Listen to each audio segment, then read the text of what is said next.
All right, it looks like we are live. Welcome everyone. We are playing Gauntlet Comics, Escape from Dino Island, Lake of the Lost, and this is part 1 of 2. So we're going to be kicking off a awesome 2-shot here, and we'll be back next week with the conclusion. My name is Alexi. I will be the Dino Master for this evening. As I mentioned, our game is Escape from Dino Island, very cool game by Sam Tung and Sam Roberts that you can find on Itch.io. And we are playing this as part of the Gauntlet gaming community. The Gauntlet gaming community has so many games going up each and every month online. You can learn all about the Gauntlet by checking out gauntlet-rpg.com. This game in particular is set in Gauntlet Comics, a fake comic book publishing line that is part of many Gauntlet games here. We play these games set in the world of Gauntlet Comics and often near New Gauntlet City, a city full of superheroes and other phenomena. Right, there are many games in Gauntlet Comics about the monsters lurking in the shadows, or about the wizarding school hidden in the city, or in this case about the strange island in one of the big lakes north of the city that these 40 characters are going to have to investigate and escape from. So yeah, hopefully the little continuity nods of Gauntlet Comics will serve as nice Easter eggs for fans, or ways to connect up different games without making them a hurdle you have to get over. But if you want to learn more about Gauntlet Comics, you can check out the Gauntlet Comics 101 blog post on the Gauntlet blog, or look up the Gauntlet Comics special episode of the Gauntlet podcast. Both of those go into some of the origin and just what we've been doing with the Gauntlet Comics continuity. All right, so let's meet the players that I've got to play with this evening, folks. If you don't mind, I'll have you go across and just introduce yourself as a player first. So just your name, your pronouns, if you wish, your online handle, if you so desire, or any other little thing you want to share. And we'll meet you, the players, before we come back and meet the characters. John, you're up first. Tell us about yourself. Hi, I'm John. I use he, him pronouns. I've been playing with the Gauntlet since about March of this year, and it's been a great community to have joined. And if you want to follow me online, I'm surging towards maybe 90 followers on Twitter. John Grimm. Wonderful. Great to be playing with you. Next up, Rich, please tell us about yourself. Hello, I am Rich. I am excited to be here. I'm part of the Gauntlet. I GM some stuff. I like the Gauntlet Comics stuff. I'm on the Plus One Forward podcast, which is good. And you should listen to it if you don't already. That's it. Absolutely. A great podcast to plug. And that was where I learned a bunch about Escape from Dino Island and got excited to run this game. So good to be playing with you, Rich. Sam, you're up next. Tell us about yourself. Yeah, my name is Sam Zimmerman. I use he and him pronouns. If you want to follow me and my gaming escapades on social medias, you can find me at Typhos Games, Typhos. I'm on Twitter, Facebook, itch.io, pretty much anywhere that you can find somebody who's willing to sell you a copy of a random game that I'm writing. That's where I'll be. Very nice, very nice. Well, great to be playing with you. Last but not least, Chris, please tell us about yourself. Hey, I'm Christine. I go by he, him pronouns. I don't really have any real significant presence. If you want to hear me occasionally gush about comic books and other nerdery, you can follow me on Twitter at Inarvan. That's INARVAN on the Twitters. Very good. Well, great to be playing with you, Chris. Let's learn a little about Dino Island. We'll be playing. So as we set up the game, there's a little questionnaire we fill out together, kind of starting with the mainland. You've come to this island together. Why? let's see. Do I have this in our character creation in some nice easy spot? Yes. Go to Island and Situation in our character keeper, and then you scroll down to Here's the Situation, where we're going to make some picks here to define things about our group. So, why have you come to this island together? The options are: we were invited as guests under mysterious circumstances. We were hired to work here under mysterious circumstances. We're here to explore or research. We're criminals or smugglers here for a score. We're on a rescue retrieval mission. Who or what are we after? We're on a covert mission to infiltrate or sabotage. So some juicy options. Having started to choose some playbooks, there are perhaps some constraints in this, but I'm really open to what is interesting for you players about why you've come to this island. John, let me ask you first. Anything jump out as an exciting option among from this list? Number 3 would be my top pick. Let's see. I like the research aspect. Okay, so these characters are here, to research something. Something has drawn you to this strange little island in the middle of the Grand Lake. What do people think? Any folks like the idea of a research mission, or any other suggestions? Research sounds cool to me. The playbook I chose is the Survivor, so I've apparently been here for a long time. So I'm not sure if I'm necessarily part of the initial push onto the island with the other characters. Apparently, we meet on the island. It's the way I'm reading the playbook, unless I missed something. No, I think that's right. You may be kind of join the group after they have gotten to the island. Possibly a hired guide or something. Oh, when you got to the island, you found the survivor and were like, "Hey, can you show us around?" That, or I could picture a scenario of someone who, was on the island for a long time, maybe found a way off, and then was hired under some circumstances to take this group back because they want to do research, and you're the one that knows it. Oh, wild. I don't know, Chris, what do you think? I sort of assume by default that the survivor is stuck on the island until the time comes, when the PCs try to make their escape. Yeah, I think my idea for the survivor, and I'll go into this more on the in the character part, is basically that they've been stuck on the island, and they basically I think the group encountered her when they started exploring, or maybe she found them immediately upon their getting here, thank God you're here, let's get the heck off of here. And then they no, we have to do this first, damn it. Sure. Well, Rich, Sam, you guys up for the research mission? That sounds like a plausible thing that your characters would be part of. You bet. I've got a magnifying glass or something. Yeah. So let's start meeting these characters then, because that is the next step. Talking about these play sheets.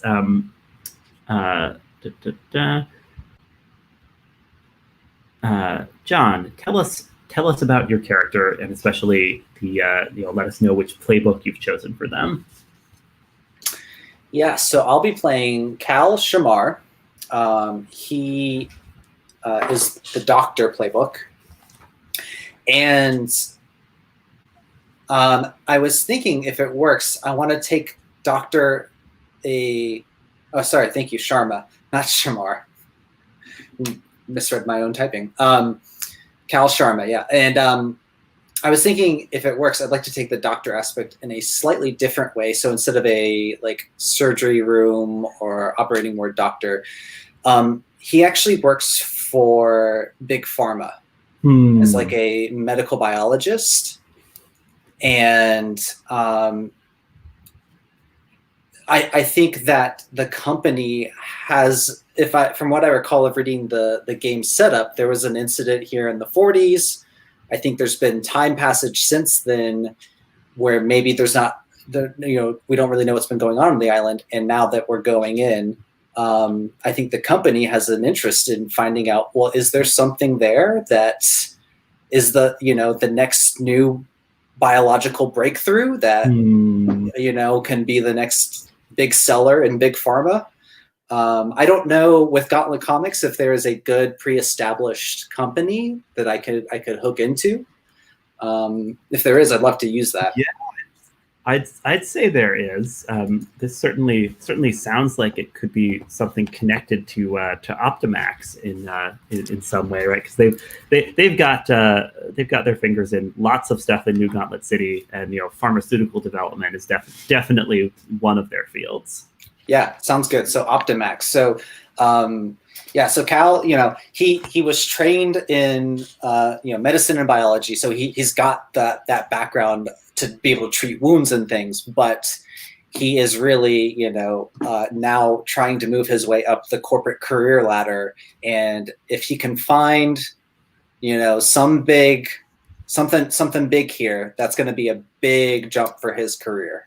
Yeah. This island is gonna make him. He's sure of it. That sounds about right. Yep. Rich, will you tell us about your character and the playbook you've picked out? You bet. I am playing Cori Tauris, who is the kid. That's the playbook. So he's a kid. He's like 14. Just a kid. He's just a kid. Is that okay? Like, it doesn't really say what the age should be. It doesn't have a range. 8 and 16. Yeah, it does. Okay, so I'm in there. A little. The picture didn't look like it could be like younger than 14 to me, but I'm also terrible at. Yeah, a young teen, still a kid from the perspective of the grown-ups. Absolutely. All right, so Cori is he's pretty timid, and whenever he isn't thinking anybody's paying attention to him, he might seem a little bit on the sad side. He's a little geeky, like he's wearing a vest and a tie. They look a little worn. He's had them for a while. He just to let you guys know, he's actually from Hedgewick Academy, which was the game that Alexi ran last year. That was basically Hogwarts, but reskinned for Gauntlet Comics. And his grandfather was a professor there. So, he had a future in magic, but evidently he screwed up. And he's here now. I'm not sure how he got here. I guess we'll tell the story of that. He's got a candy bar, a can of soda, a Swiss Army knife, and a toy dinosaur. That's his gear. So that's his gear. I mean, it sounds like he's for some reason part of this this research expedition. Maybe like tagging along. Like he's like there's an uncle or a cousin. Like there's got to be some relative that hooked him up, or maybe he's here with some other kid who's there with his family, and he's just a hanger-on. I can see Cori trying to rope himself into be a hanger-on. So. Oh, interesting. So like after the magic school thing fell through, trying to find something new, some beneficent relative got him connected with this research expedition, which will surely be a good learning opportunity for a bright young man like Cori. Yep. Yeah, I like it. Very nice. Sam, will you tell us about your character and the playbook that you picked out? Yeah, so I will be playing as Alya Gabbai. She is a kind of I'm thinking like mid-30s security professional is what she calls herself. Essentially, she's a glorified bodyguard. It sounds like the Optimax Industries basically hired her to be the muscle on this expedition, keep everyone in line, just in case there's any trouble. Just in case there's any trouble, I think she's the she got orders that she should be looking for trouble both in and outside the party, trying to maintain the company's goals and directives during this mission. Nobody else needed to know that, but we'll see how it goes. Yeah, and my equipment is a gun, a bigger gun, a flashlight, a knife, and some bullets. So yay. Straightforward in some ways. Yeah, I wasn't aware we were playing the Alien RPG, but I will keep that in mind as we find out who's willing to put the company first. Great, good to meet Alya. Um, Last but not least, Chris, will you tell us about your character and the playbook you've picked out for her? Sure. I'm playing Freya Forrester, and picked the Survivor playbook. So she's been trapped on this island for a while. I think she and her sister were part of in Gauntlet Comics, and a mid 70s kind of adventure comic. Like they basically they were called the Flying Foresters, and they traveled all these places in their special plane, and they did exploring. They solved mysteries. It was that sort of thing, and towards the end of their run, they were both in their mid to late 20s. They ended up crashing on this weird island, and she has been stuck here ever since. She and her sister landed here together. Her sister, has not survived, Mm-hmm. and Leah is in her mid 40s. She has been stuck here since that time. So she is ready to get the heck off of here, and I think that's going to be her main thrust as we see here, is trying to convince everybody, no, you don't want to stay here. Just turn around. Let's get on your boats. Let's get on your planes. Whatever you got. Let's get out of here. All right, and so you're at some point early on, your character has fallen in with these others, and we will we will find out a little bit about that as we ask some more questions about the journey to the island and how things first started getting out of hand. I do want to flag that we have an Alya and a Leah, which might be slightly confusing. So just if either of you had a second choice name that was a close contender, can consider a swap, just so we avoid mix-ups a little more. I don't know. In the meantime, each of you need to receive a rumor. A rumor of the island. Who knows if these are true, right? These are just the things that circulate, right? The things that are in the zeitgeist about what's going on with this place. And so I'll tell you a rumor, and you tell me how you learned it.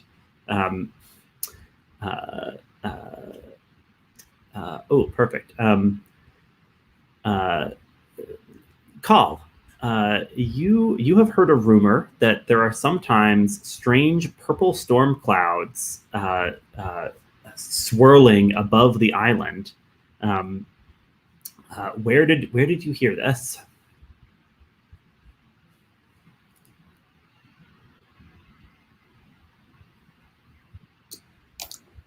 I'm so sorry. I didn't realize that was for me.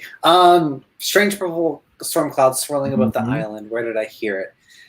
I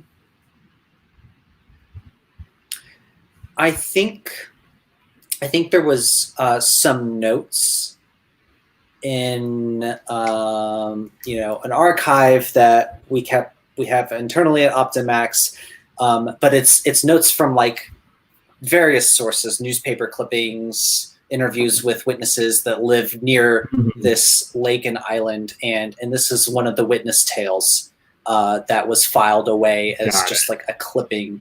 No attribution, just an observer says sometimes you see these strange purple clouds swirling above the island.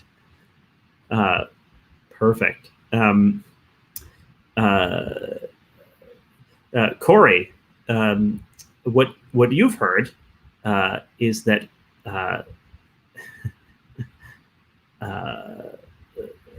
there are spiders as big as a coconut. Oh wait, hang on. I'm checking one thing.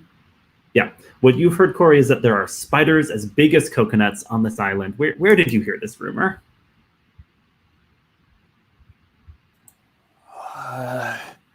So spiders as big as coconuts. I mean, sounds like a thing I heard at the academy, right? I mean, it seems like The spiders are big as coconuts, and the silk that they spin is extremely pliable and possibly, magical stuff.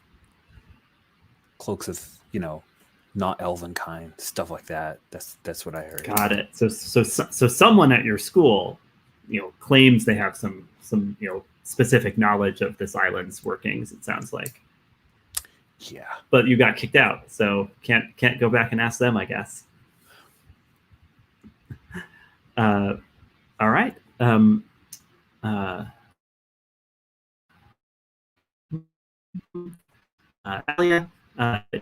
you hear the compasses don't work quite right on the island. Where did you come across that rumor? I'm just going to repeat because you got a little garbled. You said that compasses don't work quite right? That's correct, yes. Okay. I don't know that it's necessarily the island, but maybe the whole lake. And maybe it was part of some outing or training exercise that happened on the far edge, and we were told as part of the training exercise we had to learn the hard way, don't get too close to the lake or all of your nav equipment gets messed up. Oh, nice. So now now you're being tasked with, in fact, going out into the lake, onto the island. You can't necessarily rely on any equipment here. Yeah Perfect.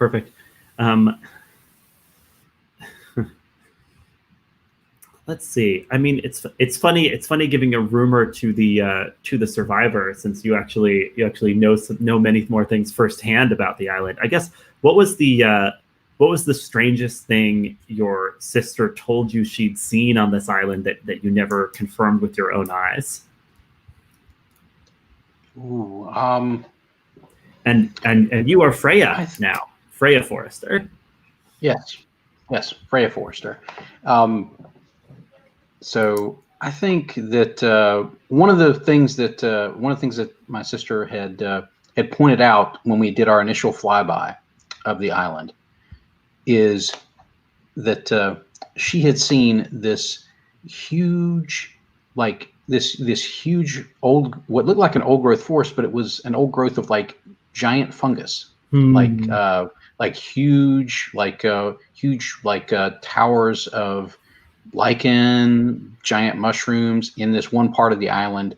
I was never able to see that, and I'm not sure exactly if it's really there, if she was just basically yanking my chain, because I've been on this. Pull your leg. Yeah. Of course. I mean, she was kind of the jokester. That was who she was.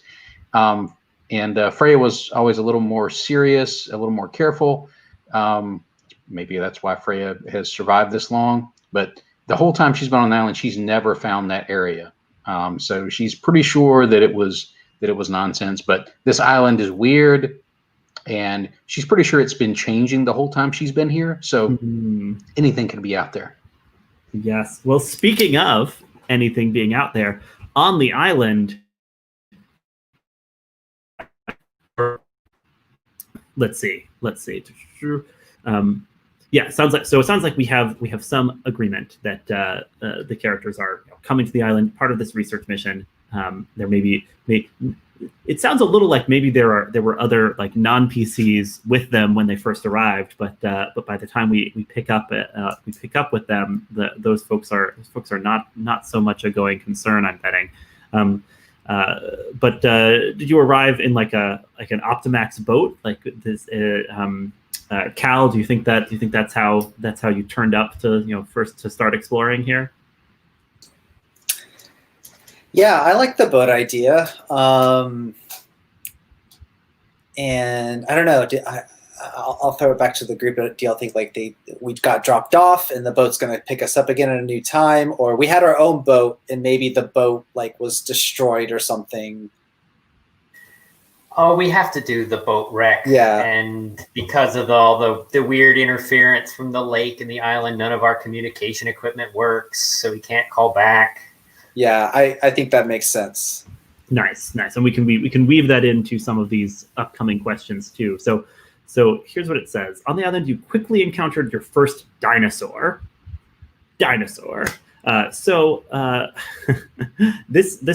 This might well work to like be when Freya meets the group as well. Like it could be that you turn up at around the same time as the dinosaur to lend some expertise to these newcomers that are maybe going to be your ticket out of here if they can survive the dinosaur encounter. It doesn't have to be an attack, just an encounter. So I'll give that to you, Freya. Describe the situation. Where were these people, and what kind of dinosaur was it that they met first? I think that when they landed the boat, like they had to do it fully visually because all their instruments were screwed up, and I think what they ended up doing was basically accidentally beaching their boat on a sandbar, and because of depth, their depth devices and things like that just weren't working, and they ended up basically on probably the nicest beach that they could have ended up on. Like everywhere else would be like a rocky mess, but this just happens to be the sandy beach on the island. So it looks really, really picturesque. It's very beautiful, and like the jungle is back a little bit from the sand here, so they had like a nice place to sort of set up kind of a mini camp and like unload some of their stuff fairly peaceably. And I think what they ended up seeing as they started to move toward the trees is one of the huge plant-eating dinosaurs basically was coming down to the beach to basically get a quick bath. So it's like a Diplodocus or Brachiosaurus, one of the ones with the huge long necks. And they just saw that head sort of rise up as it came up towards the beach, and like I think, and that was the time I think that Freya came up and met with them and was trying to convince everybody to just get back on your boat. Well, we can't, our boat, and sort of cursing under her breath, and then realizing that maybe these people might still be her only hope of getting off this island. And she managed to sort of avoid basically getting in the way of the big dinosaur, because she knew that this is kind of a regular thing for them. Is they use the salt water to kind of wash away some parasites that don't like the salt water, and they sort of just step in, they splash around just a little bit, and then they leave. And so she sort of directed everybody. It's like, move over to this side. They always come down this way. They always go back up the hill. So if you stay over here, you should be fine. That sort of stuff. Got it. You help them not get accidentally trampled underfoot by this Diplodocus as it didn't went through its ablutions. Absolutely, that's awesome. Alya, let me ask you, how did it feel to see a real living dinosaur on this island?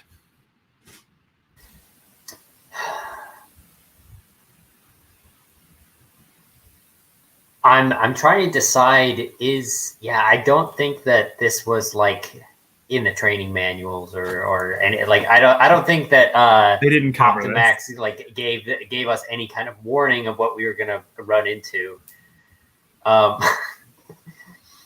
think like at the beginning it's of course it's like a fight or flight.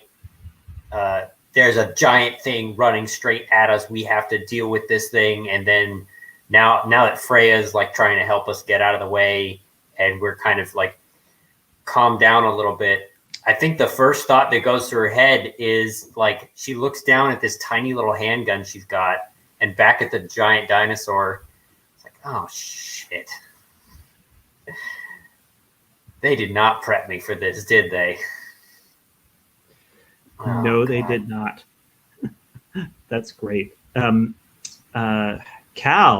Sharma, what was one uncanny thing about the dinosaur?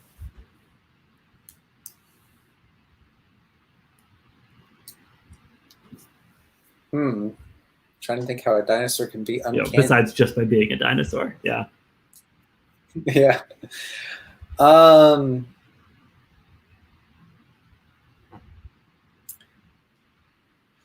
I maybe I'm misinterpreting the use of uncanny, but I'm gonna say it's that its skin wasn't like you picture it from the movies and the books. It wasn't just flat gray. It was almost like fish scales. Ooh, like shimmery that way.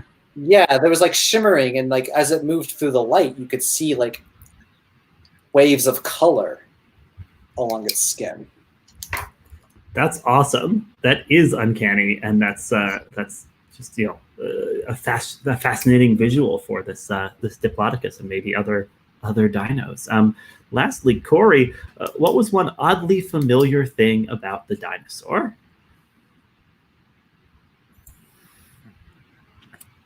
I think that it emitted this weird little humming sound, like it was a song that sounded familiar. It's really weird. Like, Oh, like I'd fascinating. heard that song before. Oh man, and like it was clearly there was clearly a melody to it. Like it wasn't just like animal noises, really. Yeah, I mean, it totally sounded like it was on purpose singing a song, like a whale song type thing. Yeah. Whale song, but for a dinosaur, that's amazing. All right, so after that encounter, your first dinosaur, soon afterwards something went wrong, and we'll do a different order this time. Kal, what was your first hint that something was off?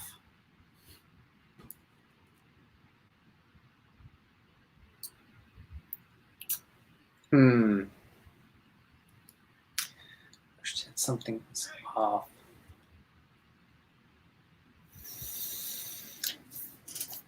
Okay, I'm gonna throw this out there. I think that so we already like experienced instrument trouble very early on, but then it was like the days lasted too long.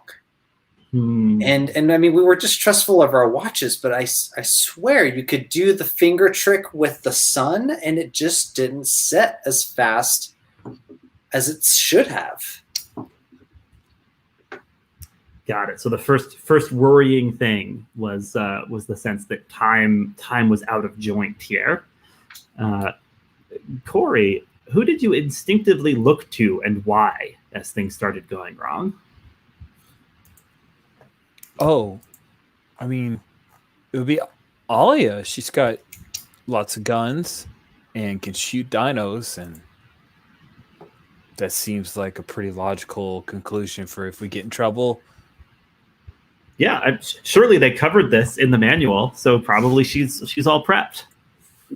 She's totally under control. She's not freaking out like I am, so she's got it. It's cool. It's great. Alya, what is your personal worst case scenario? Personal worst. I love the idea that personal worst case scenario is exactly what's happening right now.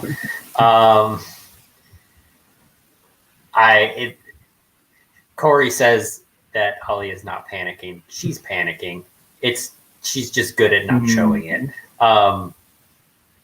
I think so more specifically, personal worst case scenario is that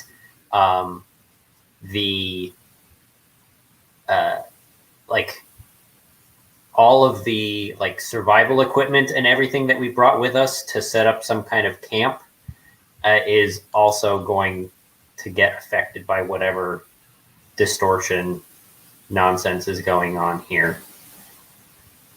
Oh, okay. So like things like just like a little portable, like, Yeah, so anything like I maybe everything that has tech in it. On the fritz. Yeah, so you can't tech is on the fritz. Yeah, can't trust the tools that we brought. Maybe they sometimes work, maybe they don't. We'll find out as we go through this. Yeah, absolutely. That is personal worst case scenario. And Freya, what made you realize you were in serious trouble? Oh gosh, I think Freya number one, that these folks who showed up with a working boat, when she suddenly realized that their boat was not gonna work again, and I don't think I don't think their crew had like a full complement of like mechanics. Like this was just an exploration crew, so like they've got maybe one mechanic who is since nobody's playing a mechanic, that person is obviously redshirted here. And the boat is in a position where basically you're going to need some sort of heavy equipment to get it off of that sandbar, because that sandbar is not going to, when the tide comes in, that sandbar is still going to be roughly at that same level. There's not enough to raise that boat. She realized that basically now she was stuck here with herself, who she knows how to manage things and survive, and now she's suddenly here with a whole bunch of people who have no earthly idea what's here and what they're going to be doing, and they brought kids with them, so so she is suddenly like feeling like panicky and responsible for somebody else. In a way that she has not had to worry about for years, and she's not sure exactly how to deal with that. Yeah, absolutely. I'll go ahead and say, just as part of things going wrong, the four of you are definitely separated from whatever other group, right? Like so maybe the other group is doing all right wherever they are, but somehow the four of you have gotten separated. Maybe you went out investigating something, and then found somehow there was no way back to the place where the others had made camp. Oh, maybe I was leading folks out to the nearest freshwater source, because that's going to be a concern. Because weirdly, for some reason, this island is tropical. Yeah, hot and humid, and so everybody is like, you don't think about it, but everybody's dehydrating a little bit as you sweat due to the humidity. And you have to really make sure that you are properly hydrated, or you will basically do yourself serious harm just from not paying attention to what's going on. So she's trying to get them to the nearest freshwater source. Maybe that's where we get separated from the other group. The other group's still at the beach with the boat, trying to set up basically a little mini base camp there, maybe. And we're out in the jungle, trying to find that, showing them that water source, and when something bad happens. Okay, that's awesome. Let's real quick answer these last questions, these right now questions, and then we'll probably take our break and kind of come back from the break ready to drop right in. I'll say, by way of context, one other thing to keep in mind. You don't know how there live dinosaurs on this island. There is a man-made complex on the island. You're definitely seeing bits of it, but you don't know who built it or what is its purpose. The complex has fallen, maybe just now or maybe some time ago. What went wrong? So those are things that are definitely out there as possible mysteries. You might choose which ones you're most interested in solving, but those are definitely out there. Let's look at right now. We've got a couple lists to choose from options for right now. I think those are also on the Character Keeper to check out, and I'll have each of you pick, and if you feel stuck, you can roll for it. These they're lists of 6. So, Kal, where are you right now from that list? I think I am gonna roll for it. So let's grab D6. Let's see what we get. Roll it. The Triceratops pens. I'm at the Triceratops pens, which sounds like where Kal would want to be. Yeah, quite plausibly. So that's awesome. We'll pick up with this group at the Triceratops pens. One way off this island, though there might be more. What is it? Cori, any of these jump out at you? We can definitely weave it into some of the answers we've just given also. I kind of like the radio station, like that tickles my brain. Like we can see the tower. up ahead. I like the idea of the Nice. landmark thing. If anybody, is everybody okay with that? You want to have one that really calls, and it can be kind of a mystery, like real. why is it that this radio station works when everything else doesn't? Right. But that works for me. Yeah. So the radio station is the way off the island that you know of. However, we're gonna have to answer, why can't we just leave? Let's see. I have to. Oh yes, I have to. I get to choose one here. I choose a problem that exists. Da, da, da.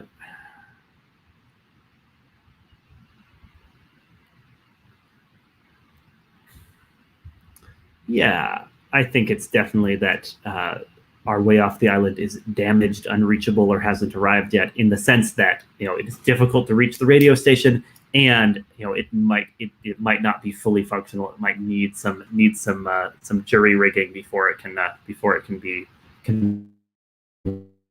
work.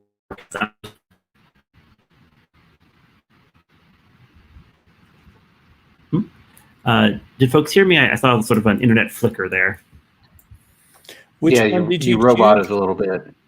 Yeah, I'll go back. I picked out our way off the island is damaged, unreachable, or hasn't arrived yet, in the sense that the radio station is hard to get to and may require some jury rigging to make it work.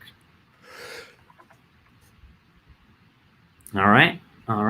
Lastly, one more thing for players to choose. There's a mystery that needs solving. Yeah, Alya, let me ask you this, because you seem pretty on board with the Optimax approach. So I guess the question is, does this mystery tie into your mission somehow? What do you think?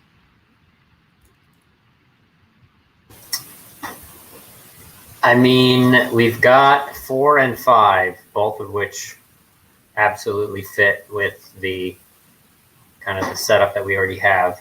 I'm more in favor of 4, just because we kind of have this like physical landmark that we're going to, and so I don't think we really care what way north is. And so it's a bit more of a mysterious thing if there is like a signal that's overpowering the rest of our stuff, and we can try and figure out what that is. Nice, cool. So the mystery that needs solving is, what's the source of the strange broadcast overpowering your signals, and possibly that's something that needs to be solved before you can radio for help from the radio tower anyway.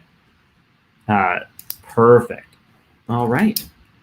Sounds like a pretty juicy starting situation. I'm excited to drop us right in there. We'll pick up with these characters at the Triceratops pens. But let's go ahead and take 10. So we'll be back at quarter of ish.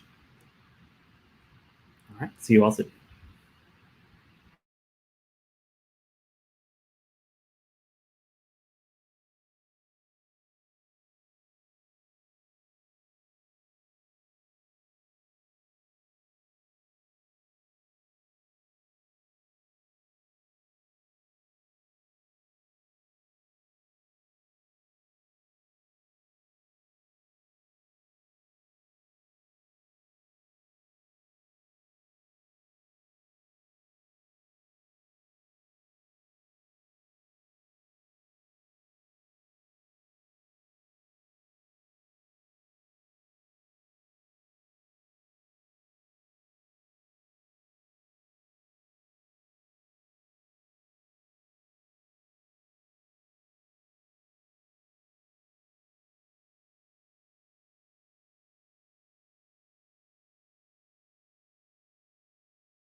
So I forget which podcast it was, but I heard on a movie review podcast, they talked about how essentially Jurassic Park and Aliens are the same storyline.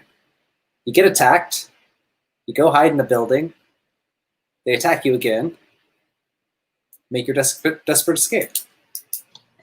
Well, and they're both tales about the horrible repercussions of corporate greed and lack of respect for the opinions of your knowledgeable experts. So. Yeah.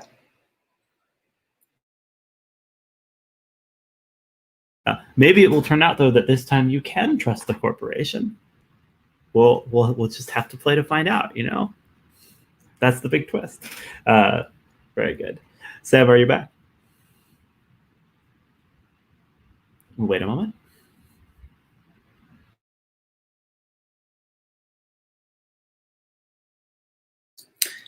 Quick question while we're waiting. I don't know if I missed it or not. How do you gain XP in this system?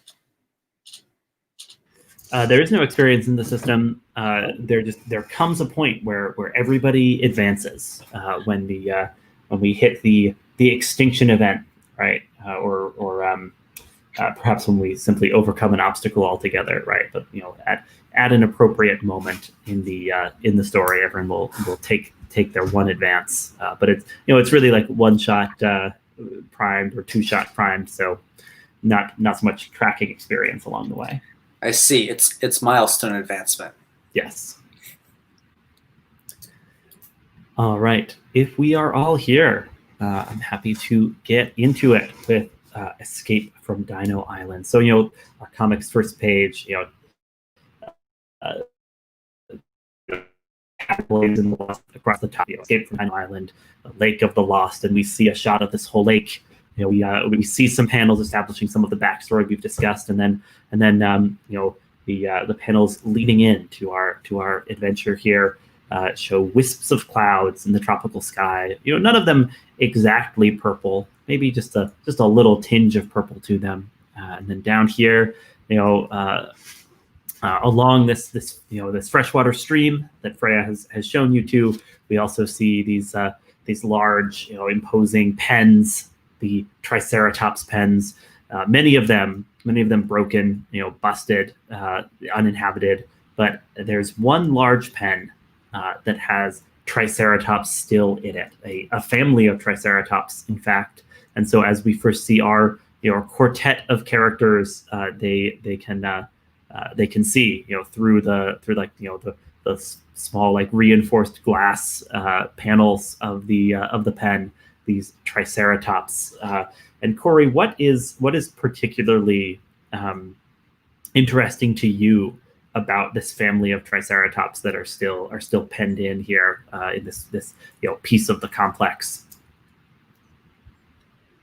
Oh well, I mean, maybe we could ride them. Alya, do you think we could ride them? We could. Maybe they'd be like horses. That'd be cool. Is this the comic panel where Cori is running to the side, and then the next panel is just a hand on your collar? It hurt, pulling you back. Totally be that. No, I told you we are not riding the dinosaurs. I promised your mom back at camp that I wouldn't let you get anywhere near those, and that is what I plan to do. So stop it. I'm on a Dino Island.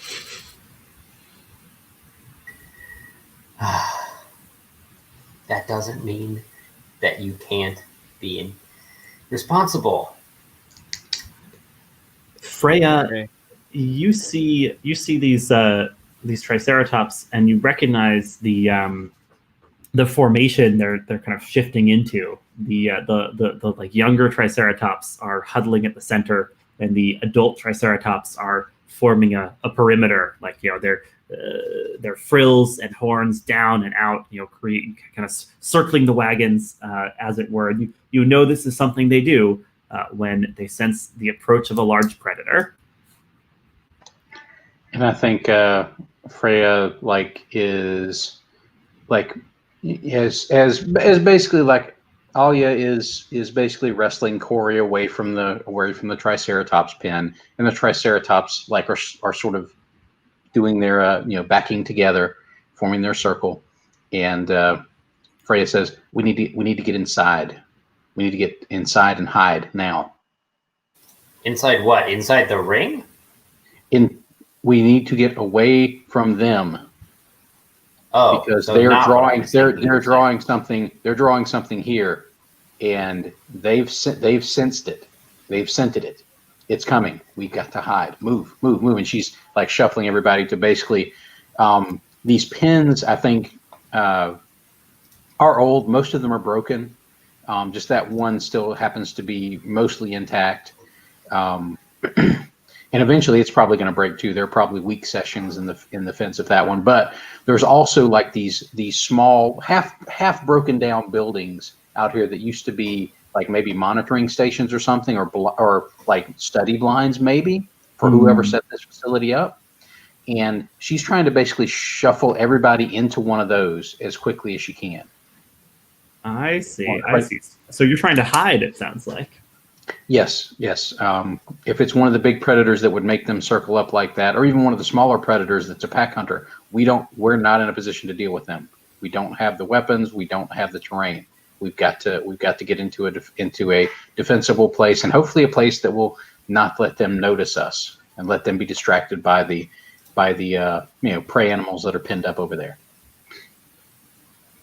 Okay, got it. So headed to a hideout. Is everyone going along with Freya? Is anyone objecting to hiding, or do you defer to her expertise on the island? Kal, what do you think? Kal is coming along, though.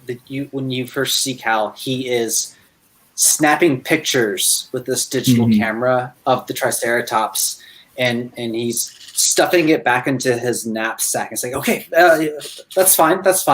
I just have to jot some notes along the way. Yeah, and okay. you there's like a panel showing like a close up of the digital camera, and we see it's like the viewfinder is all like grainy and messed up, but he's like just having faith that like some of these must turn out when he gets this out of the away from all the interference that the island has been presenting. Yeah.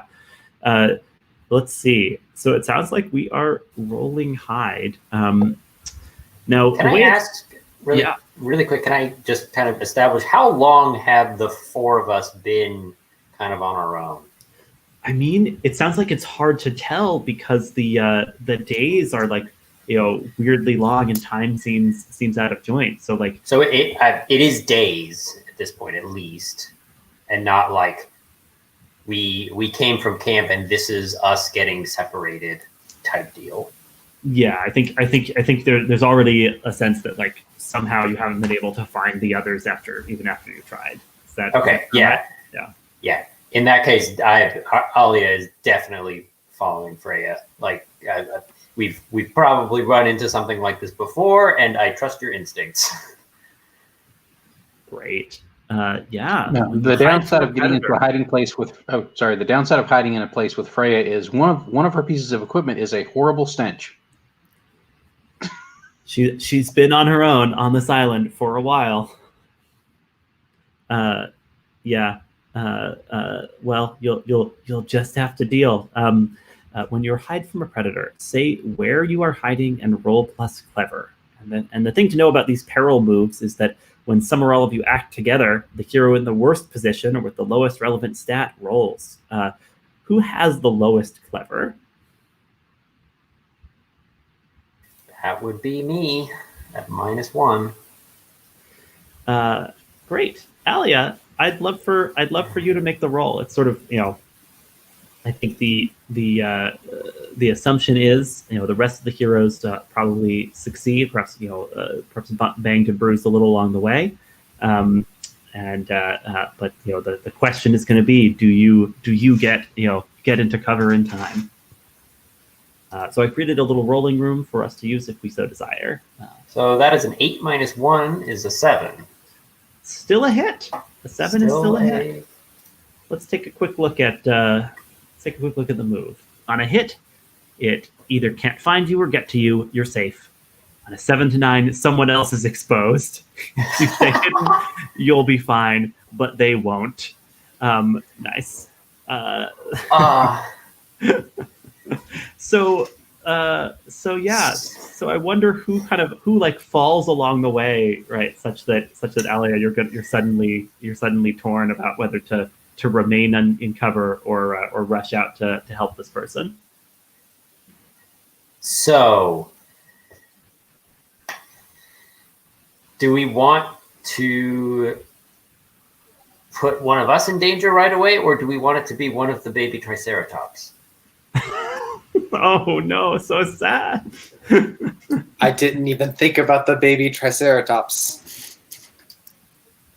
That's great. That's got to be it, right? Like, so like you guys like scramble for cover. Alya taking the rear, right, to watch your six, and then like there's like just as you're catching your breath, like inside one of these these partially destroyed pens, you hear this enormous bellowing from the Triceratopses, because they've spotted that one of their young Triceratops is just sort of wandering around out of the pen. Clearly the pen is not fully secure, right? Even the one that the Triceratopses are still in.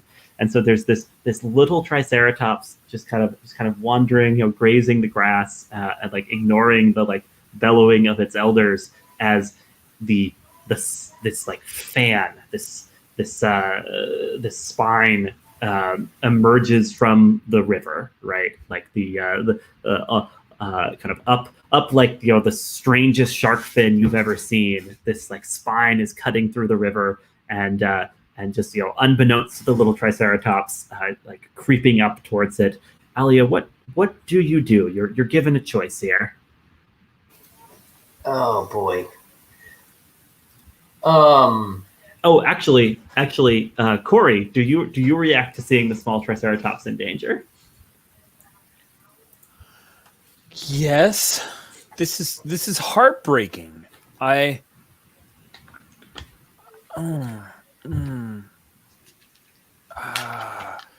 think I freak out. They're going to kill the baby Triceratops. I we love have it. to do something. And then, of course, Alya has to chase after you, because now you're in danger. So at least the two of us are out of the hiding place, and I love that. Okay, so like reach the hiding place. You spot this. Cori suddenly is reaching for the baby Triceratops, and Alya is right after him. Freya, how do you react to these people that are your only hope off the island now?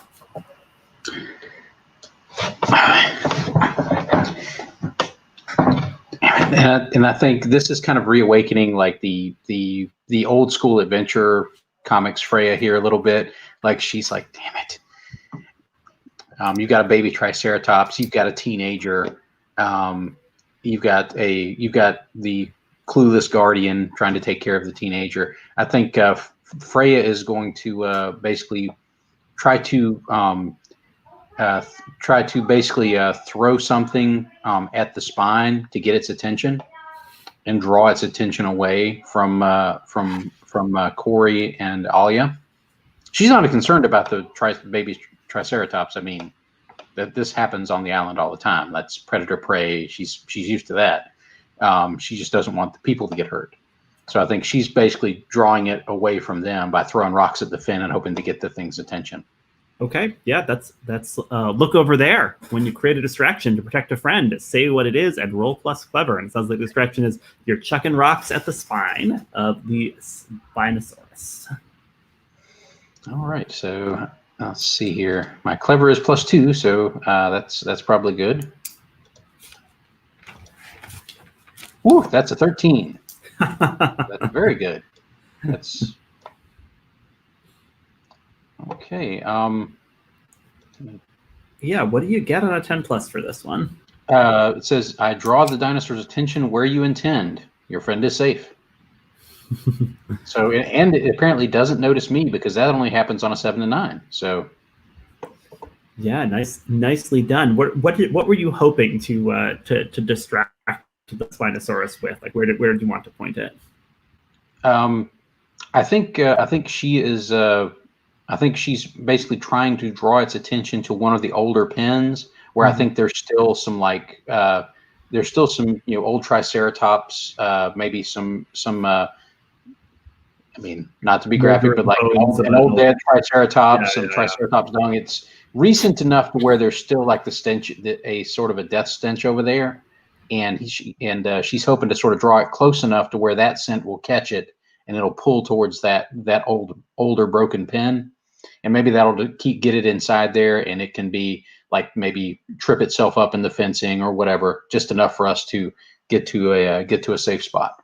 Oh yeah, that makes total sense to me. I think what we see is, you like lob this rock and it bounces off of the fin, and you've like calculated this really well, so it bounces off the fin and like bounces into the broken down pen, landing next to this Triceratops corpse, and then we get like a full page spread, right, of erupting out of the water, this like glistening silvery Spinosaurus. It's got like slightly fishy scales as well, but its dramatic sail back is like rendered in like blues and purples by the artist here, and so we get this big spread of the Spinosaurus just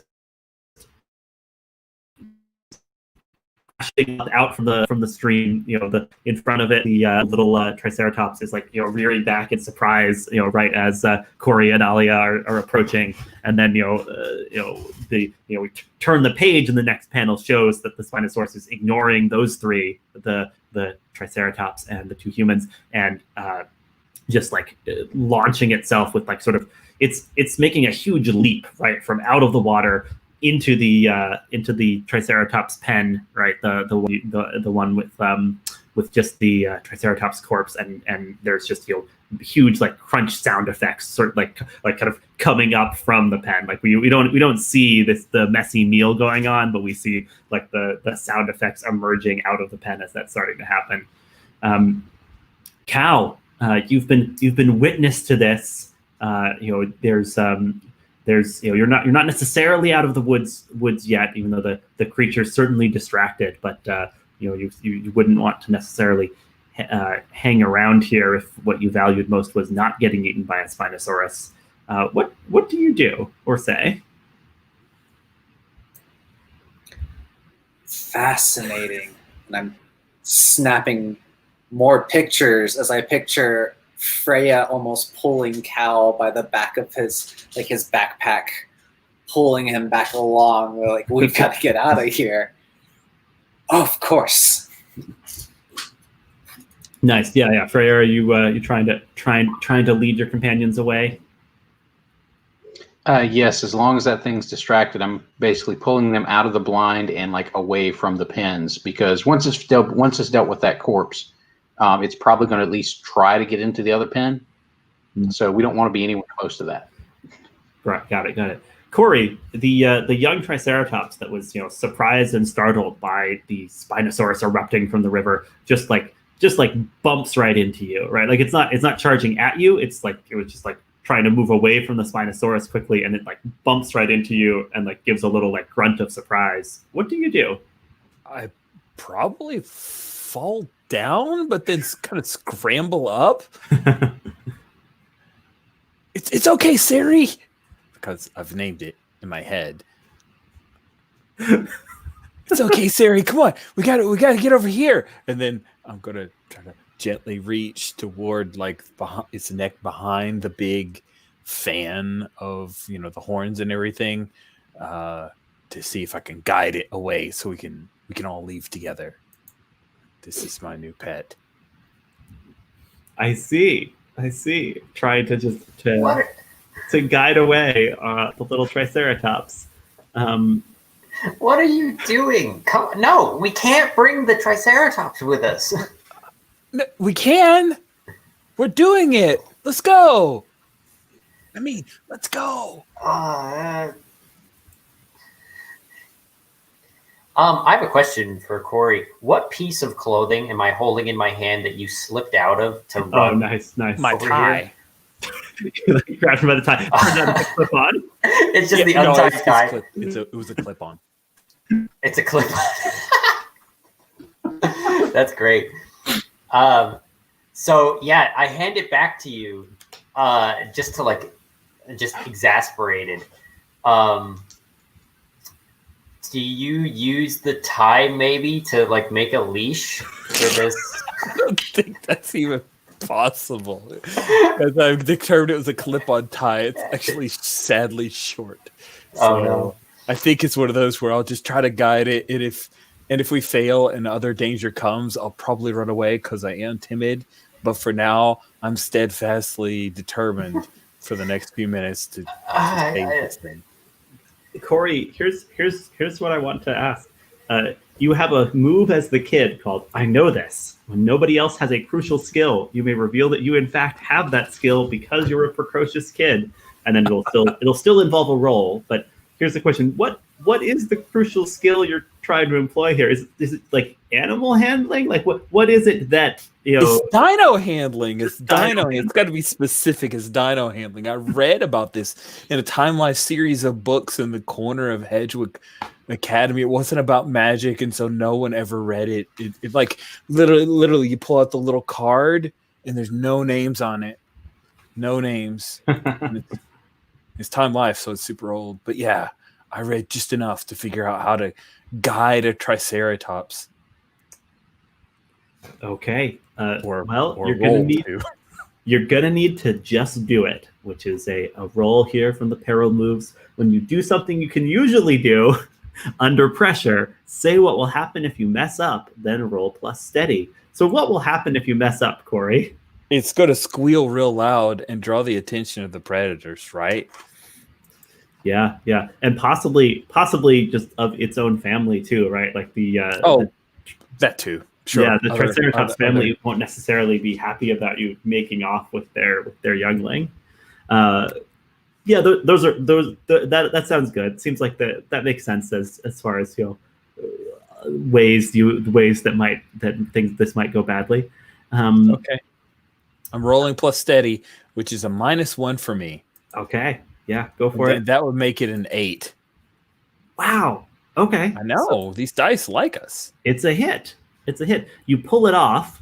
However, you slipped, hesitated, or cut corners. The DM will offer you a hard choice. Okay, nice. So I think the hard choice is just there comes a moment where you are successfully leading the small Triceratops away, and then it strains for a moment through looking back to its family, and you have to decide, does it matter more to you to bring this creature with you, or to let it go back to its own kind? So cold, so mean. I can't pull it away from its family. So I have a second thought, and I go, "It's okay, Sari. Go back to your mom and dad. I love you, Sari."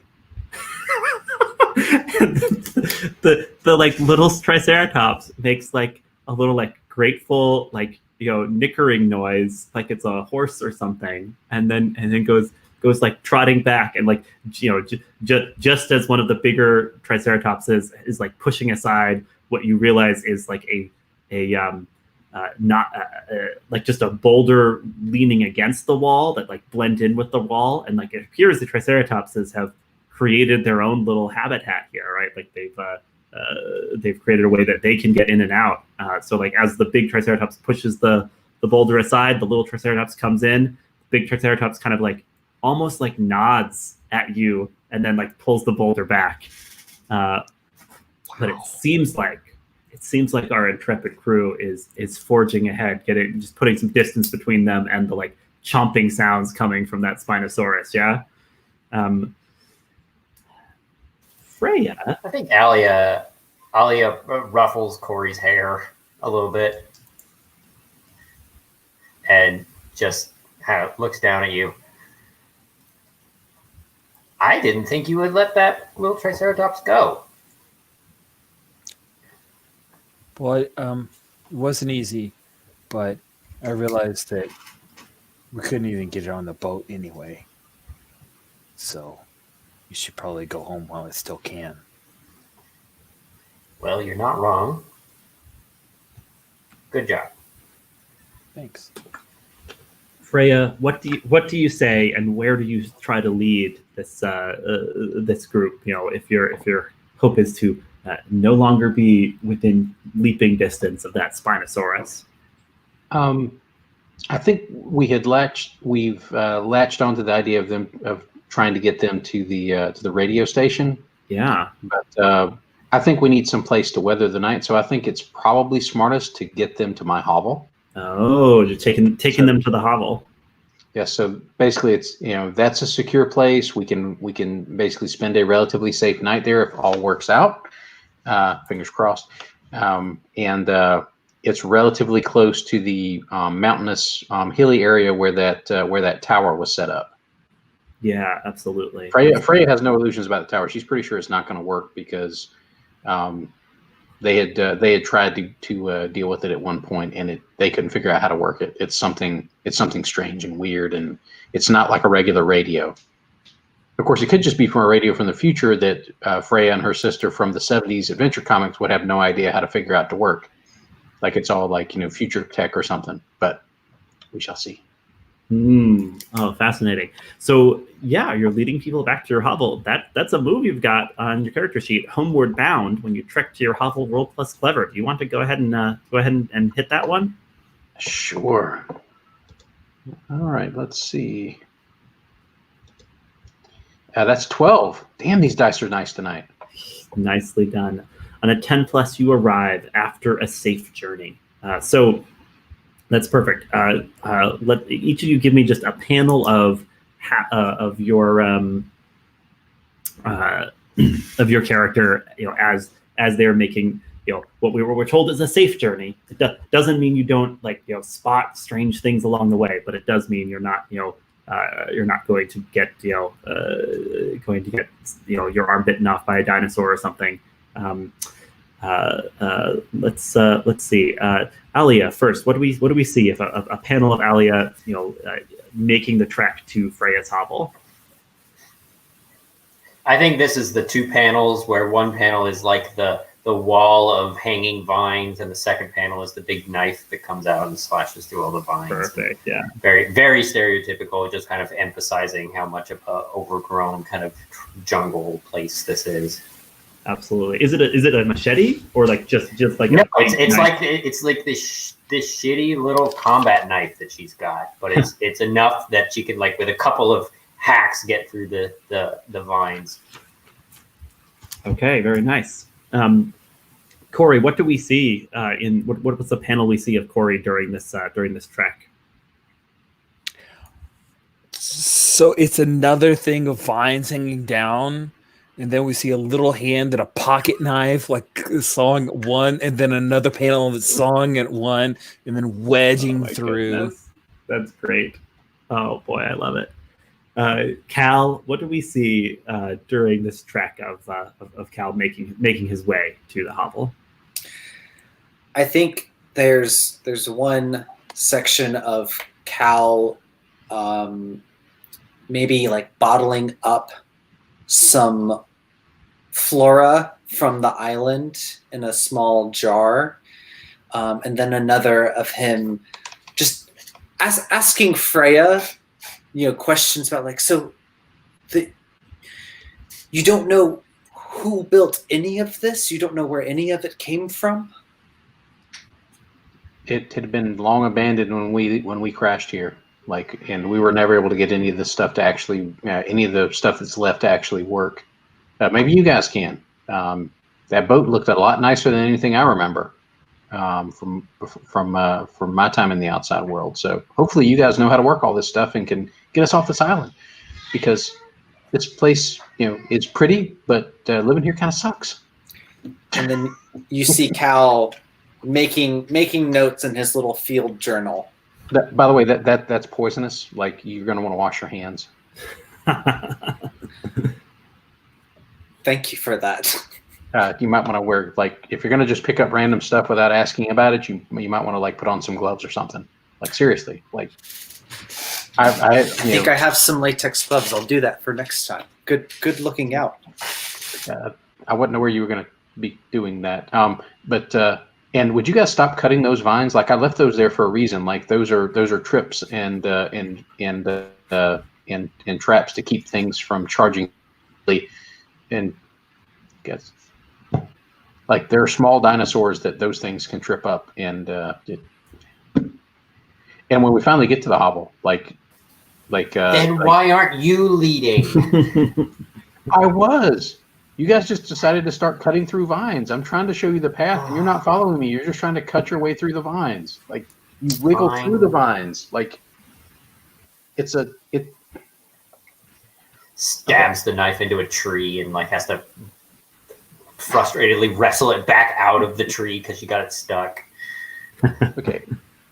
Like, Alexa, do you want me to describe the hovel as we come up to it, or? Yes, please. Tell us what it looks like. How can we, the readers of the comic, tell from this like introductory panel that Freya's been here quite a while and tried to adapt to the strange circumstances of life on this island? I think basically the first panel is basically them slipping past another like wall of vines that have been left hanging there, and you come in and you see this hole. It looks like an old knot hole in a tree. And it's a really freaking big tree. Honestly, this tree shouldn't be able to be here because this island hasn't been here that long, but it is, and it's huge. It's like redwood huge.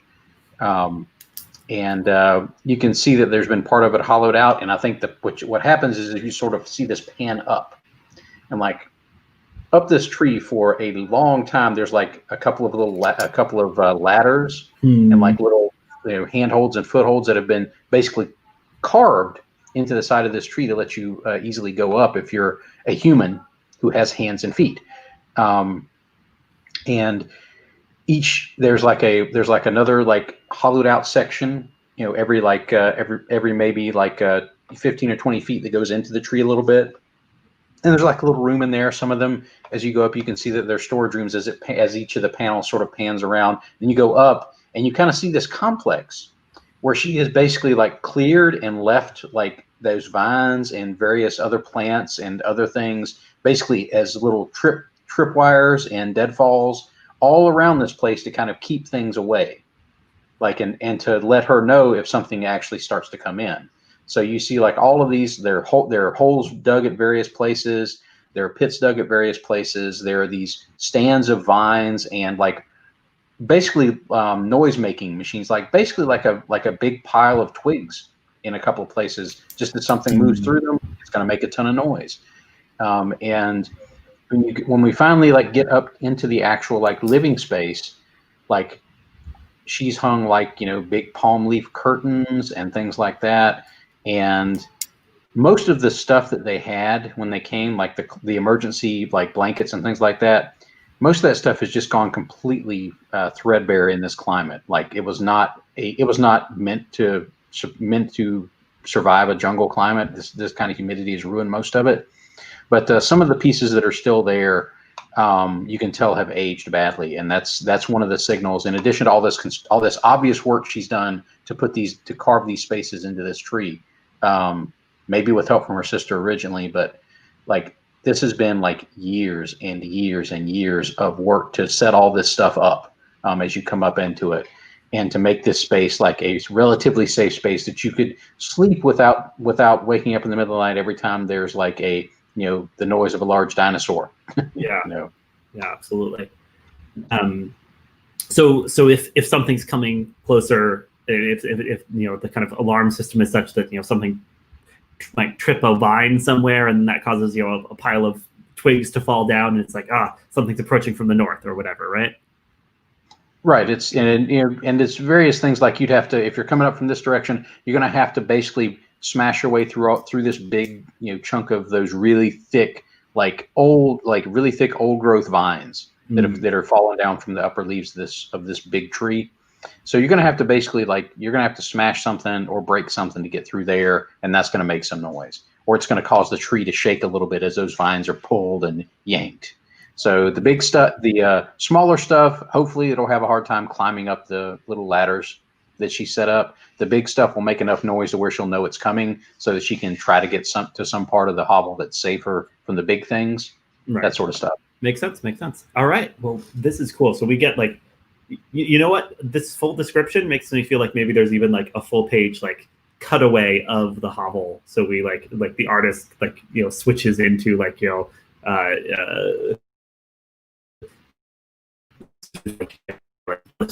diagram mode, make sure that the readers can understand how this whole place fits together, and some of the and they marks off some of the systems and things. So yeah, so our protagonists have reached Freya's hovel, and since you're already nice and high, right, a good vantage point, this is a perfect moment for anyone who wants to get a lay of the land, which can give you a sense of more things around the island and a chance to tell a story. So I'm putting that out there. Anyone excited to give that a go? I mean, I'll throw one out there. Maybe we could each throw a little one out there of adding a detail or something like that. Yeah, I mean, lay of the land is one of our safety moves. When you've got time to breathe, you can make a So the trigger is when you and a companion take a quiet moment to get a good vantage point, check, and orient yourself. Tell a story, then roll plus clever. And I wonder if some of the folks who are newly arrived up in this airy hovel might want to take a moment to look around and possibly tell a story.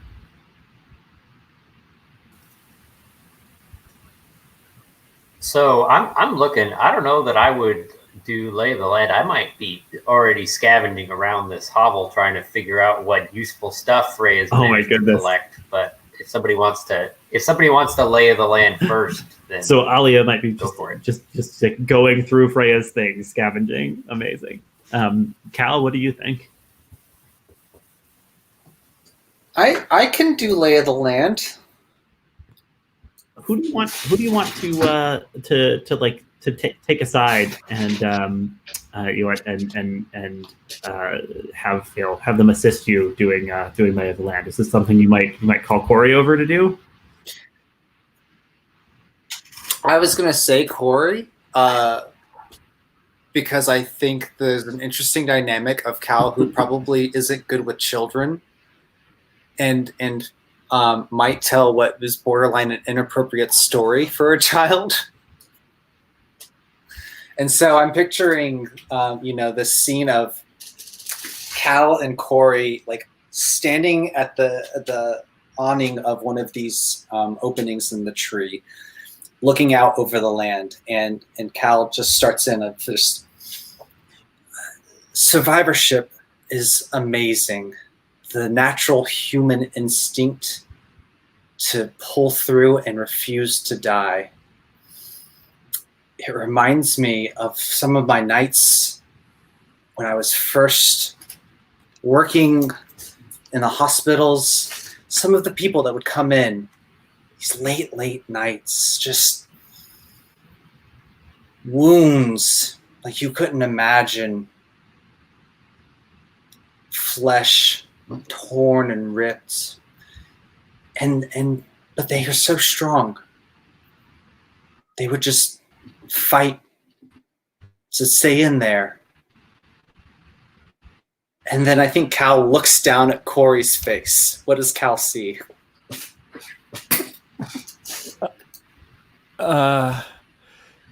He seems dismayed and a little confused and maybe a little sick to his stomach.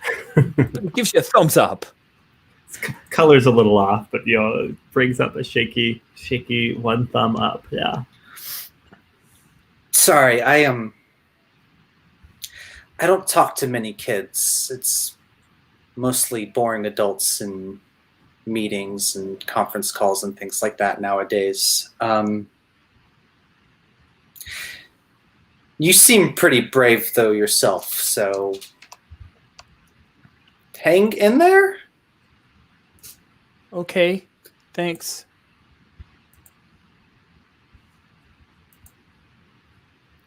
Excellent. For that.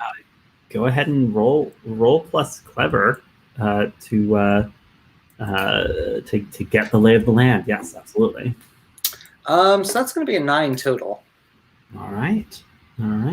Oh, and make sure to check off the story you've told, because when epilogue time comes, it will matter how many stories you've told.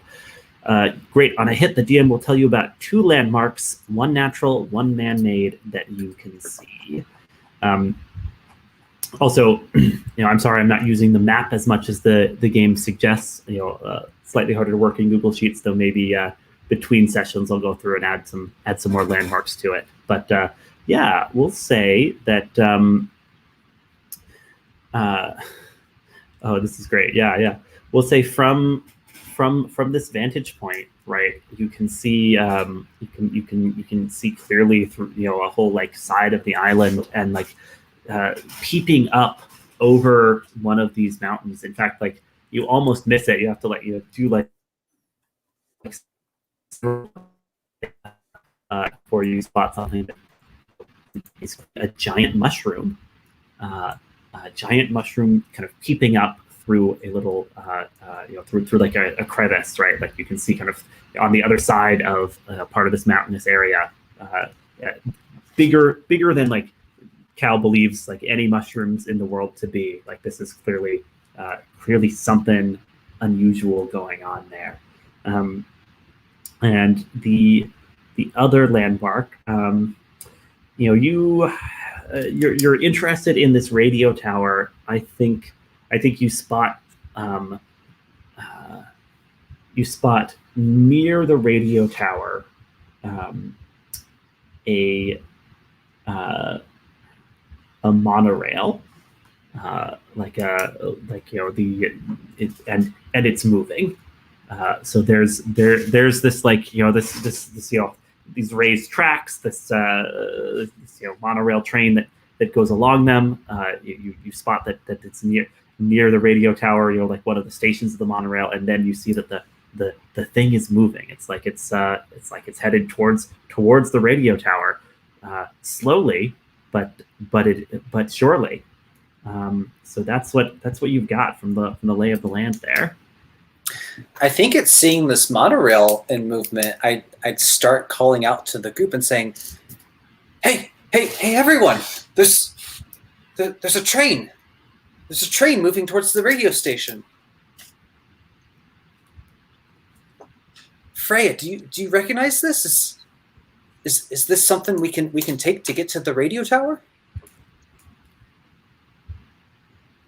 Well, I mean, if you want to, you could, but it doesn't come down from that mountain until the other side of the island. Like to take that, the rail comes down from that area, but it only comes down to like a normally approachable level on the other side of the island. Otherwise, we'd have to basically climb up one of these other like. Sorry, may I interrupt you for a sec? I wonder if you want to invoke your "been around the block" move. I think so. All right, because when someone mentions a specific location on the island for the first time, roll plus clever if you've been there. Sounds like maybe you have, and we can get a little bit of a sense of what the opportunities and challenges of the monorail might be. Okay. All right. Let's try it again. Here we go. That is a 10 on the dice, and I'm rolling plus clever. It's a 12. It's amazing. Okay, yeah. Jeez. So you know exactly where it is, and you even get +1 to all rolls while traveling there. So there's a bonus to heading towards the monorail. So even though yes, you can certainly explain what the issues with it are, but your kind of keen understanding of the island might pay off. I guess the other thing is, regardless of your role, tell them about the last time you were there. Now, is this one of my story options? Like, is that what? Is this one of the times when I pick a story option there to tell them about, or? I think it's not obvious to me from the playbook, but I want to hear stories. So let's say yes. We'll say that you can go ahead and incorporate a story as you tell your companions about the last time you were at the monorail. Okay. I think this is going to include the mundane comfort I missed the most, and she basically goes in and she says, "Okay, that monorail track, like it runs slow, and for some reason the big dinosaurs avoid it. Like sometimes the little ones will run across the tracks, or will like climb it and jump off, or sometimes some of the flying ones will land there for a moment, but like none of the big ones go near it. I don't know what it is. It might be some sort of some sort of energy field that they don't like. Could be the smell. I don't know, but the big ones avoid it. It's been going as long as I've been here. Apparently it was built by the same people that built the radio tower, and I don't understand how it works. It doesn't run on steam. It doesn't seem to run off of diesel. Like there's no fuel. There's no like smokestack or anything like that. It just moves. And at first I thought it might be like some sort of like electrical, or maybe some sort of other some sort of deep science technology that I just didn't understand. But whatever it is, I can't figure it out. But it always runs. It has a couple of places that it slows and stops sometimes. But the places where it slows and stops, there used to be structures there, but most of those have just sort of fallen down through disuse. For whatever reason, they built the actual monorail itself out of something a lot more durable than the other buildings. And so it and that radio station are still like there. But a lot of the other stuff, as you've seen from like the Triceratops pens, etc., like a lot of that other stuff is broken down. And if you follow it around, like I've managed to ride it up to the radio station a couple of times by going around to one of the lower platforms and climbing on. And I mean, once we got to go to Disneyland, my sister and I, and it's super cool. It reminds me of that trip, just that weird sort of future vibe. It's awesome.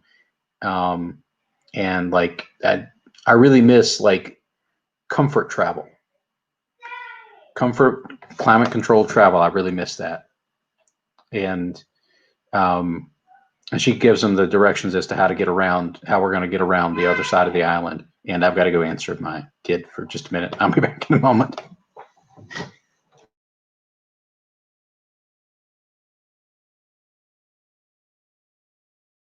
I think you're talking Alexa, on mute. Yeah, sorry. Sorry. As Freya says, she misses comfort, climate-controlled travel. You hear like the distant rumble of thunder in the air, of course, and on the panel, it's like this like rumble sound effect running all along the top as we get like a panel like zooming out from the hovel where our main characters have holed up, and we see some of these landmarks marked out on the island, including that monorail. Let's go ahead and take our second break here. Hey, welcome back, John. I was just saying, we're going to take our second break here. So if it's all right, take like 10 minutes and be back at quarter of. Sounds great. See you all soon.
All right, are we all back?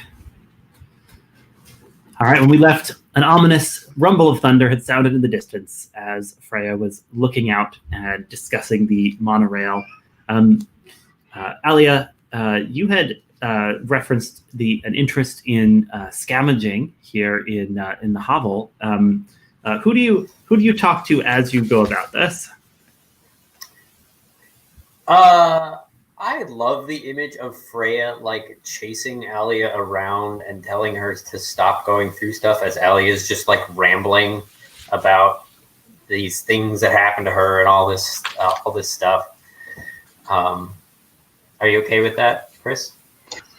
Oh, sure. She'll definitely be following you around going, wait, I gathered that stuff there for a reason. Like it's there for a reason. What? Now it's everywhere. Now it's everywhere. Are you going to pick that up? Of course not. I think that the story I'm going to tell is an inside joke that I shared with my squad.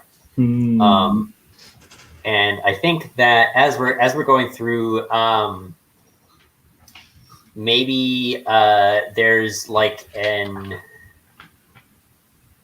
old timey pocket watch. To us old timey, but to Freya it's probably a normal looking pocket watch, or at least it was when you got stranded here. And so I'm telling this story about how we used to have a captain who had this crappy little pocket watch, and everybody made fun of him for having this stupid looking watch that never worked. It didn't do anything. It was just like this little piece of jewelry that he wore, and everyone called him Jewelry Man because, duh. And like he never really did anything about it. We never really found out anything about him. There was some like story about some like time dilation hero that came out, and I kind of recognized the picture, but it's probably just a coincidence. So yeah, we've got this like I'm telling this story as I'm like waving this pocket watch around that you probably have some sentimental value of, and I just don't care. And I think Freya just looks at you and says, my sister and I got that pocket watch after we defeated Dr. Kronos and his time portal. Like don't no. And she just if you grab it out of her hand, she just kind of like, sure, fine, take it. Alya, let me ask, what are you most hoping to find while scavenging around here? Well, we're going to a radio tower, right? Mm-hmm. And you had to have picked up some kind of like wiring kits or like scrap metal that we could use to like jury rig something. I don't know what I'm looking for, but I feel like some kind of like techie looking thing will be useful. I'm not that good at tech. I just want to be doing something right now. Sadly, Freya's not good at it either. So she would probably have picked up anything that looked techie out of all these broken down structures that are around the island. And we'll see if she found something genuinely useful. Yeah. Oh, this is the best combo though, because Freya just picked up random stuff that looked useful, and Alya is going to assume that things that look useful are actually useful. And so we're just going to bring whatever we find. Go ahead and roll plus clever. Yeah, also, I'm not very clever, so this is with a -1. That is a 6 minus 1 is a 5. On a miss, you find something bad. So like there's absolutely like the shelf that Freya has put together of all the abandoned bits of technology that she's found. And there's weird things you don't immediately recognize, but as your head grazes a button on something, and it starts beeping, you recognize that, Alya, because that's kind of universal. That's all. The bomb counting gun. Oh. What do you do? Again, you cut out a little there. I'm just validating this is a bomb that we found. Oh yes, I'm sorry. That was a dramatic moment to lose. I apologize. Yeah, your hand like grazes against a button as you're going over this like stack of like hard to identify technological doodads, and as you start hearing this beep, you realize that is the universal sound of a bomb counting down to detonation. What do you do? What do I do? We're at the top of we're like up in a tree, right? That's correct. I mean, the obvious move is to like throw it out of the tree. And just legit. Just like, I'm assuming it's not small either. It's probably like briefcase size. It's from the 70s and it's got a wiring and technology on it. So just grabs this whole thing and just like runs out and tries to just like toss it as far away from the tree as she can. This sounds a little like you're trying to just do it. When you do something you can usually do easily under pressure, say what will happen if you mess up, then roll plus steady. Throwing something, that's something I can definitely do. But when it's a bomb, that's harder. What will happen if I mess up? I feel like the consequence here is not necessarily. I want the consequence to maybe be like we attract the attention of something with this giant explosion. I mean, you certainly might attract the attention of something with a giant explosion. I think that's what happens if we mess up here. Okay, so what you're trying to do is not only like chuck it out of the hovel before the whole place is blown to smithereens, but try and get it to land somewhere where it's not going to be like totally obvious where it came from, where it's not going to like get it far enough away from the tree. Got it. Try to put some real arc on that, as it were. Yeah. Yeah. That sounds good to me. So when you just do it, roll plus steady. So like the rest of you like probably like hear this ominous beeping and see Alya like sprinting to the edge of the hovel carrying this thing. Yeah, go ahead and roll. Yeah, that's great. And that is a 9 plus 2 is 11. On a hit, you pull it off. So yeah, give me the comics panel here. How does the panel show that like this is a disaster this is a near disaster averted at the last moment? Yeah, so there's definitely the panel of like the faded LCD screen that's like got a. No, it's not an LCD screen. It's like the flipping cards. You just like Alya's face as she grabs this like big kind of bulky looking box thing, and then the motion blur as she runs by everybody else who's kind of like standing there. She probably goes up next to Kal, who's still out looking out over all this stuff. And then there's the action shot of her just like shot putting this giant box off the edge of this tree. There's the little "hey" bubble from Kal, like not knowing why you're pushing him aside. And then there's a panel of just like the still forest for a moment, and then just boom, big sound effects filling up the whole panel, and then it fades, and we see there's clearly like a depression in the forest where a number of trees have been blown to splinters by this bomb. Cori, how do you react to all this? Oh my gosh, what just happened? Don't worry about it. It's all fine. We're good. Come on. Now, what was under that? And she goes back over. It's like poking around it. Just continuing to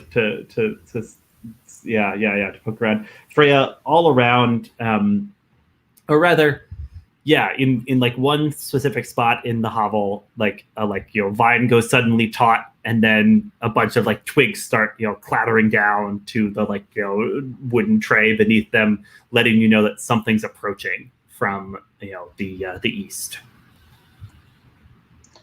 I think Freya basically raises her hand, raises the finger to her mouth, and points to a flap of one of those giant palm leaves over one of the doorways, and that will lead to basically her little safe zone in there. The part of the hovel that's really, really hard to get to for any big dinosaur. Nice. So just like making sure your companions know where to hide should the need arise. Right, and then she's going to try and like look out in that direction. Maybe pulling up like an old makeshift little spyglass that she managed to save from their old plane wreck. And it sounded like from what some of our discussion earlier that perhaps at long last night has started to fall. Right? The days are pretty extended. We think by the time we reach novel, the sun is setting and everything's getting a little darker. Is that right? It sounds reasonable to me. So you're looking out over these, the twilight jungle, and through your spyglass, totally. You spot the source of the of that signal. That little warning you got. There's a man in like a white coat, but like part of the coat is stained red. He's hunched over, clearly wounded, and just walking, limping even in the direction of the hovel, and he's holding something. You take you a moment to recognize it, but he holds it up to his mouth and says in like a voice that's like suddenly amplified through this this loudspeaker thing he has, "If anyone is out there, I'm in dire need of medical assistance. Please, you have to help me." And I think Freya, like as soon as she hears the amplified voice, just takes off towards him. Like she, and it's not necessarily concern for him. It's like she's got to shut him up. Can't just walk through the jungle shouting things into a megaphone. Nighttime is predator time. And especially it's small predator time, because the small predators can be prey for the big predators. So the smaller ones tend to come out at night, and they're the ones that will, ambush you if you're wandering around making a lot of noise. So she basically takes the express vine down and starts running in that direction. Oh, nice. Here's what I'd like you to do. It sounds perhaps like you might be holding onto your butt. That seems like a reasonable choice. When you rely on sheer physicality to power through difficulty, roll plus fit. So because you're trying to like really put on the speed to make sure you get to this man before anyone else gets to him. Anything else? Anything else? Yeah. So I'm going to try this. That's the fit is my -1 because life on a desert island doesn't do wonders for your health. So we'll see how this goes. That's so funny. I guess the survivor is more clever than fit in there. Yeah, I mean I think that's the recommendation is that you take clever as your big stat, which makes sense given the nature of having to survive. But for her purposes, like she rolled a 10 on the dice, -1 will make that a 9. So still a hit.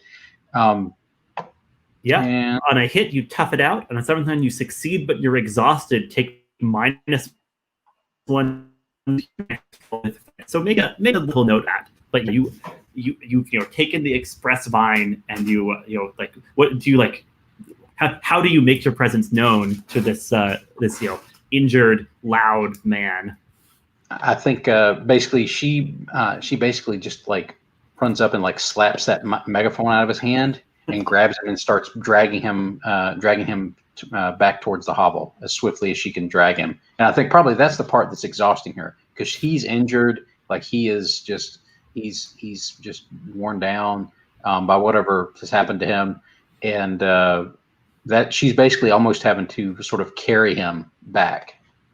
Great. If Yeah, that yeah. makes sense. That makes sense. That like where's your and we see like a panel of like the shadowy trees, and then like the next panel after you pass by, a bunch of little dino eyes are open in there. So you like clearly like dragged him away just in time before the like microraptors swarmed him, right? But yeah, he's saying like oh, thank you, careful, thank you, but oh, please, gentle. All right, and there's just a slap across his mouth, just keeping him quiet.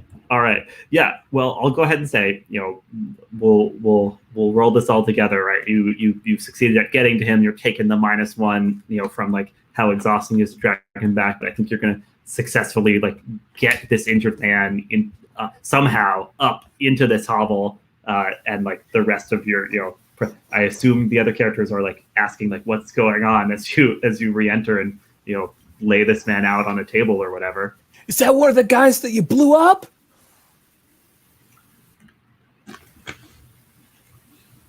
We didn't blow up anyone. What are you talking about? With the giant boom? And he's all bloody? I was just wondering, it could be shrapnel. No. An unfortunate encounter with Stegosaurid, I'm afraid. He's like kind of gabbling out a little bit here. And Kal has pulled out the first aid kit and is like, pulling out some bandages and some things to clean wounds and start dealing with it. Yeah. Do you want to go ahead and treat wounds, or do you have anything else to ask before that? I am curious about the nature of the wounds, if there's anything that can be learned from treating them, but that can come after doing treat wounds. Does Kal bring sedatives with him? I have pain pills. Did those work immediately? If we crush them up and put them in something to drink, that's pretty fast. I feel like maybe this has happened before, and so like Alya is already like moving to like hold him down as you're getting ready to like deal with this injury that's not going to be pleasant. Maybe we're kind of acting as like oh, we've done this before. We had to treat like maybe like one of the other researchers back at the group had like a bad broke their leg or something, and you had to set it. Yeah, like in the initial boat wreck, someone was injured. Yeah. I like that.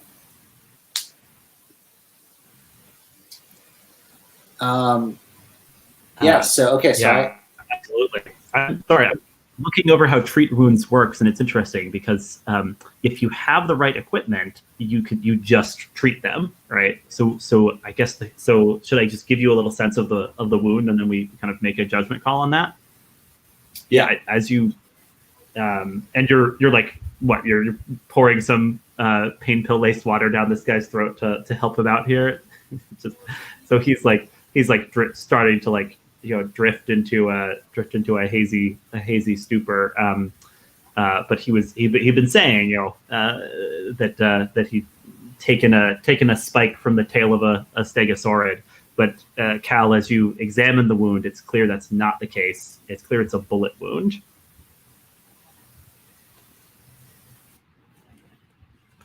I will also point out that it does ask to tell a story.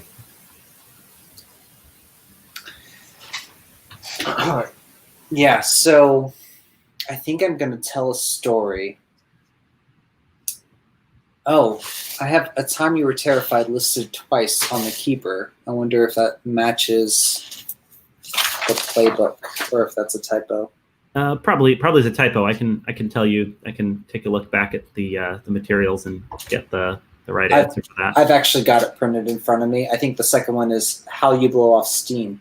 But I think I am going to go with a. Actually, I'm going to go with why you became a doctor. So I think Kal sets to. Well, sorry, we need to talk about if I have the right equipment, right? How do you feel about what you're working with here? For a bullet wound, I don't know that I do have the right equipment. I think I've got like a basic field first aid kit. I guess it really depends on if the bullet is still in there or if this is like a graze, sort of more just a shallow wound. I think the bullet's in there, right? Like let's see the roll, Yeah, let's do it. I'm off all that. So I think in that case, no, I don't have the right equipment. This is not an operating environment for that sort of procedure, but we'll make do. I've got a pocket knife. Proffering it. It's got tweezers. It's like a Swiss Army. It's got tweezers, and it's got like a cork. I don't know if a corkscrew will help, but like it has one a saw. And so you see Kal pulling on these latex gloves, these fresh latex gloves that he's pulled out of a small baggie that was in the first aid kit. And he asks Cori for the pocket knife. And I'll take that from him. And then he takes a lighter and lights the blade. Mm-hmm. And as he starts to do this, he just kind of calmly starts to say, I never really chose to become a doctor. It was sort of a decision that was made for me. I just, ever since a young age, had this ability to block out when things were bad. And he's now jamming the knife into this person's wound. Yeah. Cori's covering his face. Yeah. And as he's wrenching at the wound, he just says, gee, these things just never really bothered me. I somehow have a way of isolating part of myself from the external world. And I think at this point we see a panel of him, the bullet like surfacing from the wound, and he's pulling it out with another finger as Alya's holding down the body. Yeah. Yeah, Alya's like ripped a part of her shirt and she's got it stuffed in the guy's mouth so he can bite down on something. And she's like holding him down and simultaneously holding him down and trying to like push Cori away so Cori's not like looking directly at this. Yeah. And as he pulls the bullet away, he just says, it's just a thing I'm good at. So I do it. And he puts the bandage over the wound. Roll plus clever and let's see how well this goes. That is a 9 on the dice, and I have 2 clever, so 11. He's yeah. So we'll say he's definitely going to pull through. Your quick thinking and dispassionate action has in fact saved the day. Let's just drop in some little dangling threads here, because we're gonna wrap real soon, and then we'll be back next week. I think as this was going on, something like clunked to the floor, right? Something that had fallen out of the like now bloodstained white coat this guy was wearing, and it like slid over to like land near like Alya's feet. Alya, it looks like a little tablet, like a technological tablet, but not a brand you're familiar with. What do you do?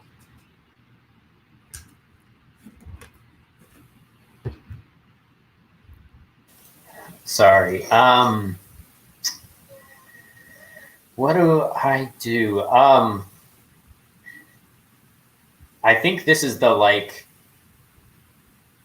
Am I the only one who notices this, maybe, or does everyone? Yeah, I don't think anyone else noticed it immediately. Okay, so this is the like. We're still holding this guy down, and there's a clunk as he's like moving back and forth, and I look down, and there's like a thing by my foot. Yeah, like a tablet fell out of the pocket of his coat. Yeah, and I'm like looking around. I see the pile of junk behind me, and I just kind of kick it behind me, and try and get it like hidden in this pile of stuff for me to go back and mess with later. Nice, perfect. Yeah. So like we see there's like a panel of this, this like tablet now like wedged in the pile of tech, and like the readers, not the characters, but the readers see like displayed across the like screen of the tablet briefly, like it flickers on to say like Solomon Industries Transtemporal Investigations, right? And Cori, I think like you're it sounds like kind of in a mingled like fascination and horror looking on at this impromptu surgery going on, right? It's totally a popcorn, but also look away when it gets too much moment. So when one of those times when you look away, your gaze falls on this like spider web that's up at like the corner of this hovel, like kind of between like two of the branches that are nearby here, right? And like there's little beads of water that have landed on the threads of this spider web that seems like kind of remarkably thick and sturdy for a spider web, to be honest. But what catches your eye actually is like just all of the beads of water suddenly like rippling at once, and the ripples getting closer together as you watch them. Something big coming closer. Oh yeah, I think the giant explosion that we're not supposed to talk about might have gotten someone's attention. Oh yeah.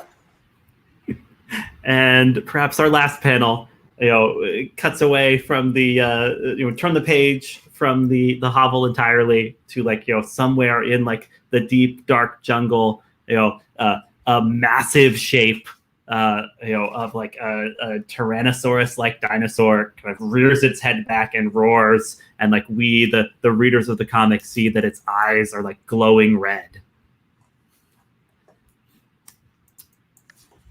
And this has been a first session of Escape from Dino Island. We will pick up next time and see, what our intrepid heroes get up to, and if they can indeed escape the island, and how they will be changed along the way.